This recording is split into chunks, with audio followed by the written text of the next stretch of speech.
வாழ்க வளமுடன். அன்பான தமிழ் உள்ளங்களுக்கு சிந்தனை சிறகுகளின் அன்பான வணக்கங்கள். அன்பானவர்களே, இன்னைக்கு நம்மளுடைய சிந்தனை, உங்கள் கற்பனை திறனை மகிழ்ச்சியான வாழ்க்கைக்கு பயன்படுத்துங்கள். ஓசோவினுடைய சிந்தனை துளிகள்ல இருந்து தான் நம்மளுடைய சிந்தனைக்கு இன்னைக்கு நம்ம எடுத்துக்க போறோம்.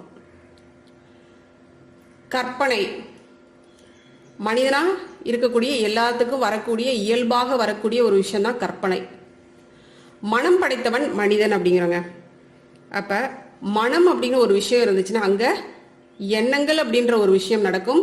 எண்ணங்கள் இருந்துச்சு அப்படின்னா அங்க கற்பனை அப்படிங்கிற ஒரு விஷயம் நடக்கும் இல்லைங்களா? அப்ப இந்த கற்பனை தான் என்ன ஆகுது அப்படின்னு பார்த்தோம்னா, நம்மளுடைய வாழ்க்கையினுடைய இன்ப துன்ப நிகழ்வுகளுக்கு மிகப்பெரிய காரணகர்த்தாவாக இருக்கக்கூடியது இந்த கற்பனை. இதை தான் நம்மளுடைய ஓசோ சொல்றாருங்க. வீணா தேவையில்லாத விஷயத்துக்கெல்லாம் கற்பனை பண்ணி ஏன்பா உன்னுடைய வாழ்க்கையை சிக்கலாக்கிக்கிற? தேவையான விஷயத்துக்கு யூஸ் பண்ணி இந்த கற்பனை சக்தியை உங்களுடைய வாழ்க்கையை சக்தி வாய்ந்ததா மாத்திக்கோங்க அப்படின்னு சொல்லி இன்னைக்கு நம்மளுடைய சிந்தனை துளிகள் மூலமா நம்மளுக்கு உணர்த்துறாருங்க. ஓஷோ முதல் சிந்தனையா நம்மளுக்கு என்ன சொல்றாருன்னு பாருங்க. உங்களுக்கு ஒரு கற்பனை வளம் இருந்தால் நீங்கள் அந்த திறனை தொடர்ந்து உணர்வோடு பயன்படுத்தினால் அது அளவற்ற உதவி புரியும். நீங்கள் உணர்வோடு அதை பயன்படுத்தாவிட்டால் அது ஒரு தடையாக மாறும். ஒருவருக்கு ஏதாவது திறன் இருந்தால் அதை அவர் பயன்படுத்த வேண்டும். இல்லை என்றால் அது பாதையில் இருக்கும் கல்லை போல ஆகிவிடும். ஒருவர் அதில் ஏறி அதையே ஏறுவதற்கான முதல் படியாக மாற்ற வேண்டும். புரியுதா பாருங்க. இந்த இடத்துல ஓஷோ அவர்கள் என்ன சொல்றாங்க? உங்ககிட்ட கற்பனை வளம் ஜாஸ்தியா இருக்கா, அதை நீங்க உணர்வோட பயன்படுத்துங்க அப்படிங்கிற. அப்படி நீங்க உணர்வோட பயன்படுத்தல அப்படின்னா அது உங்களுக்கு டேஞ்சர் தான் வாழ்க்கையில. உணர்வோட பயன்படுத்தினீங்கன்னா அது உங்களுக்கு அளப்பரிய நன்மைகளை கொடுக்கக்கூடியதாக இருக்கும் அப்படிங்கிற. நீங்க போகக்கூடிய பாதையில ஒரு கல்லு மாதிரி அது உங்களுக்கு தடையாக மாறி போகும் அந்த திறமையை நீங்கள் பயன்படுத்தாவிட்டால். ஏன்னா கற்பனை அப்படிங்கிறது பின்னால பாத்தீங்க அப்படின்னா உங்களுக்கு அதுவே ஒரு பெரிய பிரச்சனையாக மாறும். அப்ப நீங்க நேர்மறையாக கற்பனை செய்யக்கூடிய விஷயங்களாக இருக்கும் பொழுது அதுலேயே நீங்க ஏறி உங்களுடைய வாழ்க்கையினுடைய வெற்றிகளுக்கான படிகளாக அதை மாற்றி அமைக்க முடியும் அப்படிங்கிறார். 3 விஷயங்களை செய்ய துவங்குங்க அப்படிங்கிறார். முதல் விஷயமா என்ன சொல்றாருன்னா, நீங்கள் எவ்வளவு தூரம் முடியுமோ அந்த அளவிற்கு சந்தோஷமாக இருப்பதாக கற்பனை செய்யுங்கள்.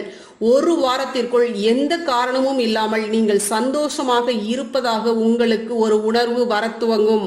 உள்ளே அழுந்தி கிடந்த உங்கள் திறனுக்கு அதுதான் ஆதாரம். பாத்தீங்கன்னா தெரியும், சந்தோஷமா இருக்கிற மாதிரி கற்பனை பண்ண சொல்ற. ஆனா கற்பனை வளம் அதிகமா இருக்கிறவங்க என்ன பண்ணுவாங்க? அதிகமா சிந்திச்சுக்கிட்டு இருக்கிற ஒரு விஷயம் என்னன்னு பாத்தீங்கன்னா நெகட்டிவாவே சிந்திச்சுட்டு இருப்பாங்க. ஆனா பாசிட்டிவா நம்ம சிந்திக்கும் பொழுது நம்ம உடலுக்குள்ளாரையும் மனதிற்கும் மிகப்பெரிய உற்சாகத்தை தரக்கூடிய விஷயமா அது இருக்கும். அப்ப இந்த கற்பனை திறன் நம்மளுக்கு வளர்ச்சியை தான் கொடுக்கும். அதுதான் சொல்றாரு, சந்தோஷமா இருக்கிற மாதிரி கற்பனை பண்ணுங்கப்பா அப்படிங்கிறார். இப்போ உங்களுக்குள்ளார இருக்கக்கூடிய திறமையை அது வெளிக்கொண்டு வருவதற்கான ஆதாரமாக இது திகழும். நீங்க நல்ல முறையில சந்தோஷமா இருக்கிற மாதிரி கற்பனை பண்ணீங்கன்னா. ஆகவே காலையில் முதல் வேளையாக நீங்கள் அளவு கடந்த மகிழ்ச்சியில் இருப்பதாக கற்பனை செய்து கொள்ளுங்கள்.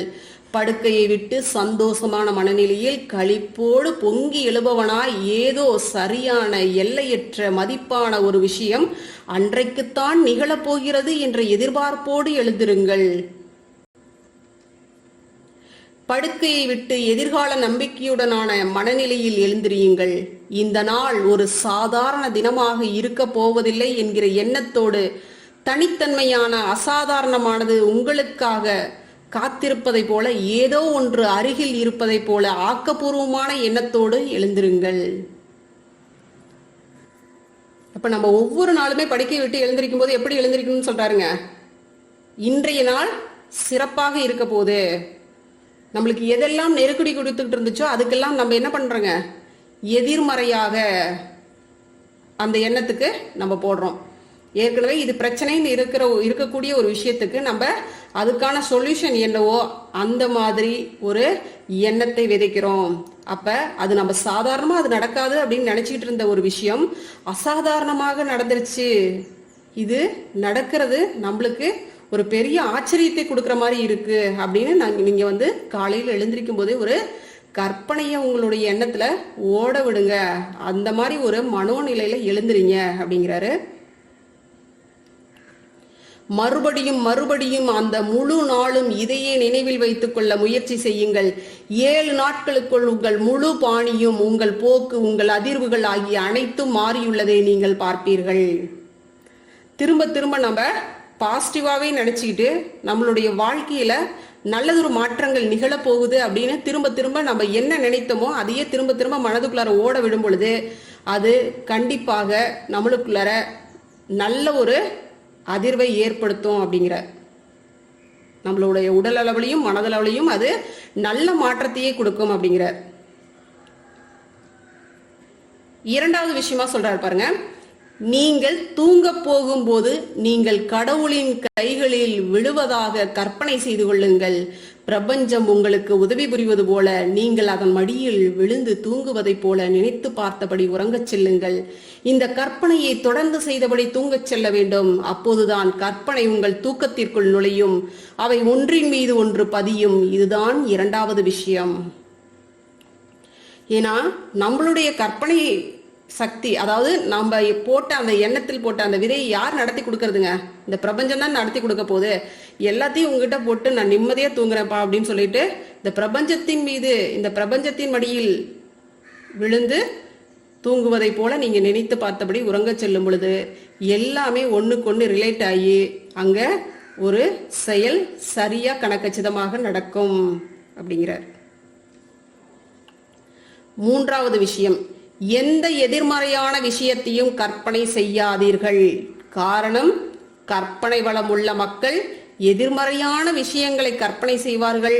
அது நடக்க துவங்கும். நீங்கள் நோய்வாய்ப்பட போவதாக நினைத்தால் நீங்கள் நோய்வாய்ப்பட்டு விடுவீர்கள். யாரோ வரப்போகிறார், அவர் உங்களிடம் கடுமையாக இருக்க போவதாக நினைத்தால் அவர் அப்படித்தான் இருப்பார். உங்களுடைய கற்பனையே அந்த சூழலை உருவாக்கும். இந்த மூன்றாவது விஷயமா ஓசோ சொல்றது பாத்தீங்கன்னா, இது நம்ம அனுபவபூர்வமா நிறைய பேர்த்தோட வாழ்க்கையில நம்ம பார்த்திருக்கோம். நம்மளும் நம்மளுடைய வாழ்க்கையில இந்த மாதிரியான பிரச்சனைகளை நம்ம சந்திச்சிருக்கோம். இந்த இடத்துல என்ன சொல்றாருங்க, கற்பனை வளம் அதிகமா இருக்கிறவங்க எப்பயுமே அதிகமா நினைக்கிறது அவங்க எதிர்மறையான விஷயங்களை தான் கற்பனை பண்றாங்க. அது சீக்கிரத்திலேயே, வெகு சீக்கிரத்திலேயே அது நடக்க துவங்கிறது.